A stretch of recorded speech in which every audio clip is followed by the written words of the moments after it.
The king is dead. King Charles II of Spain has finally taken his last breath at the age of 38. And honestly, it's a miracle he lasted that long. The royal physician is about to perform the autopsy. He wants to know why the most powerful man on earth was so broken. But what he finds inside isn't human. It's a biological horror movie. According to the official report, the king's body did not contain a single drop of blood. His heart was the size of a peppercorn. His lungs were corroded. His intestines were rotten and gangrenous. And his head? His head was full of water. How does this happen? How does a family start with unparalleled wealth, power, and glory and end up with a king whose heart is the size of a spice rack ingredient? To understand this disaster, we don't need a history book. We need a biology textbook. And maybe a barf bag. Let's rewind. Back to a time before the genetic meltdown, medieval Europe.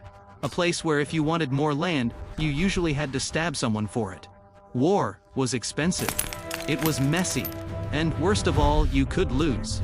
But in the mountains of Switzerland, a minor noble family named the Habsburgs had a different idea. A better idea. Why fight for land when you can just marry it? This is the strategy known as tu Felix Austria Nube, or in English, let others wage war, but you, happy Austria, marry? It was genius. While France and England were bankrupting themselves fighting over a muddy field, the Habsburgs were swiping right on every eligible princess in Europe. And the master of this game was Maximilian I. This guy was the Leonardo da Vinci of political weddings. He looked at the map of Europe like it was a monopoly board. First, he marries Mary of Burgundy. Boom! Now he owns the Netherlands and parts of France. Then, he marries his son, Philip the Handsome, yes, that was his actual nickname, subtle flex, to Joanna of Castile. Joanna wasn't just any princess. She was the heir to the newly united Spain. And Spain wasn't just Spain. Spain had just discovered a little thing called the New World. By simply saying I do, the Habsburgs suddenly owned Austria, the Netherlands, parts of Italy, all of Spain, and basically the entire continent of South America. They were the first empire on which the sun never set. They had infinite money, infinite land, infinite power. Life was good. Life was great. But there was a catch. When you spend generations gathering all the crowns, titles, and land into one family, you become paranoid. You start thinking, hey, if we marry outside the family, we might lose some of this land to a stranger. They didn't want to share. Not a single acre. So they made a rule. A very simple, very stupid rule. To keep the power in the family, they would keep the marriages in the family. Cousins married cousins. Uncles married nieces. It started as a political strategy. It ended as a biological suicide pact. And thus began the spiral. The DNA pool became a DNA puddle. And slowly, generation by generation, the most distinct feature of the dynasty began to emerge. Ladies and gentlemen, allow me to introduce the Habsburg Jaw.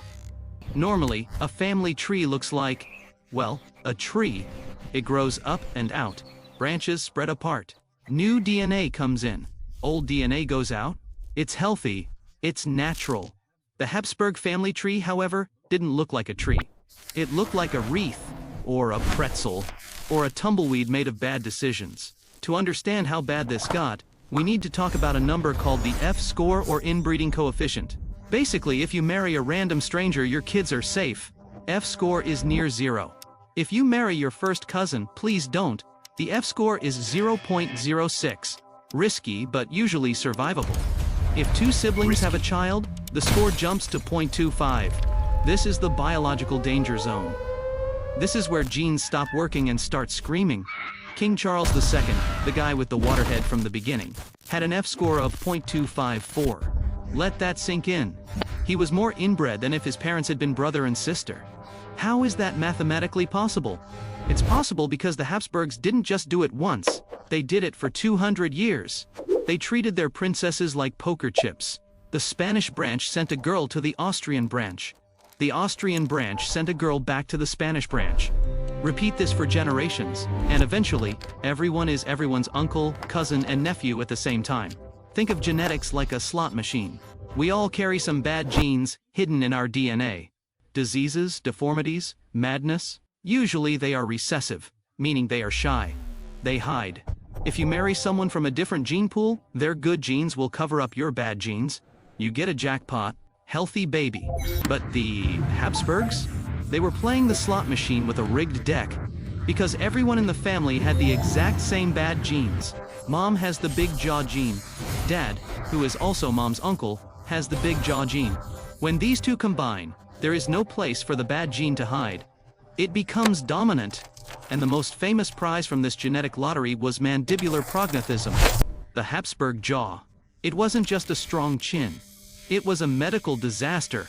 The lower jaw grew so fast and so far forward that it detached from the upper jaw. They couldn't chew their food. Their tongues were too big for their mouths, making them drool constantly. Speech was slurred and barely intelligible. But did this stop them? No. Because in the 1600s, this deformity was the ultimate status symbol. It was the Gucci bag of facial features. If you had the jaw, you were royalty. You were pure. You were God's chosen. God, apparently, has a very strange sense of humor. The climax of this tragedy began with King Philip IV. He needed an heir. Desperately. All his sons kept dying. Gee, I wonder why. So, at age 44, he decided he needed a new wife. A young, fertile wife. He looked around Europe and found the perfect candidate, Mariana of Austria. Mariana was beautiful. She was young, 14 years old. She was also his niece. Actually, she was his sister's daughter. Even by Habsburg standards, this was pushing it. But the Pope said, "It's okay if you pay me," so the wedding went ahead. Philip IV married his own niece to save his dynasty. Instead, he doomed it. From this union, several children were born. Most died immediately. Their bodies simply couldn't sustain life. But one survived. The boy we met at the beginning. The final victim of the Habsburg curse. On November 6, 1661, Charles II was born. The ambassadors wrote home saying the baby looked ill, weak and scary. They didn't know the half of it. The family wreath had finally tightened its noose. Growing up is hard. Growing up when your family tree is a circle is, well, it's Charles II. From the moment he was born, Charles wasn't treated like a human boy. He was treated like a very expensive, very fragile glass vase. He was the last hope of the Spanish Empire. If he died, the dynasty died. So, the court decided on a brilliant parenting strategy. Do absolutely nothing. They didn't force him to go to school because they thought studying would strain his brain. They didn't make him bathe often because they thought water was dangerous. He wasn't even allowed to walk until he was 8 years old. Imagine being the king of the world's largest empire and you're still crawling around the carpet while your advisors discuss global politics above your head. He didn't speak his first words until he was 4. And when he finally did speak, nobody understood him. Remember the jaw? By Charles's time, it was out of control. His tongue was so large it barely fit in his mouth. He couldn't chew. The royal chefs had to mash his food into a liquid paste so the King of Spain wouldn't choke to death on a piece of chicken. Physically, he was a wreck. He suffered from rickets, intestinal problems, epilepsy, and constant fevers. In modern terms, he likely had Klinefelter syndrome and a rare hormonal deficiency. But in the 17th century, they didn't have genetics. They had superstition. The doctors looked at Charles. They looked at his parents, who were uncle and niece. They looked at his grandparents, who were cousins. And they came to the only logical conclusion: it's not incest, it's witches. They believed the king had been cursed. Bewitched. In Spanish, el hechizado. And thus began the most ridiculous medical treatment plan in human history. Treatment number 1. Exorcisms. Lots of them. Priests shouting in Latin at the poor confused king, trying to scare the demons out of his DNA. Treatment number 2. Dirty underwear. Yes. They literally put the soiled linens of saints under his pillow to absorb the holiness. Treatment number 3. The sleeping buddy. When Charles got really sick, they didn't give him antibiotics. They went to the church, dug up the dried-up corpse of Saint Isidore, and put it in bed with the king. Surprisingly, cuddling with a 400-year-old mummy did not cure his genetic mutations. But Charles had one job left. The only job that mattered. He needed to make a baby. Enter Marie-Louise of Orléans. She was French. She was beautiful. She loved fashion, parties, and riding horses. And when they told her she had to marry Charles II of Spain, she famously said, "I would rather die." But diplomacy is diplomacy. She was packed up and shipped to Madrid. When she arrived, Charles fell madly in love with her. He was gentle. He was kind. He worshipped her. But the bedroom was a disaster zone. Charles suffered from premature ejaculation and impotence. The French ambassador wrote letters home detailing everything. The king is unable. The king tried but fell asleep. The queen is bored. For 10 years they tried.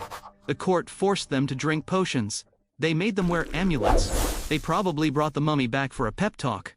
But biology is stubborn. Charles was sterile. His testicles were atrophied. There was no swimmer in the pool. And then, tragedy struck. Marie-Louise, the only person who actually treated Charles with kindness, died suddenly at age 26. Charles was heartbroken. "Her Majesty is in heaven," he said, "and I shall soon follow her." He was right. The end was near, and the vultures were already circling. By 1698, everyone knew the end was near. Charles was falling apart, literally. He had lost all his hair. He was toothless. He was deaf. He hallucinated constantly. But the vultures didn't care about his suffering. They cared about his signature. The Spanish Empire was still the biggest prize on earth. And since Charles had no children, remember the swimming pool incident? The question was, who gets the keys to the kingdom? France wanted it. Austria wanted it. Even England was watching from the window with a bag of popcorn.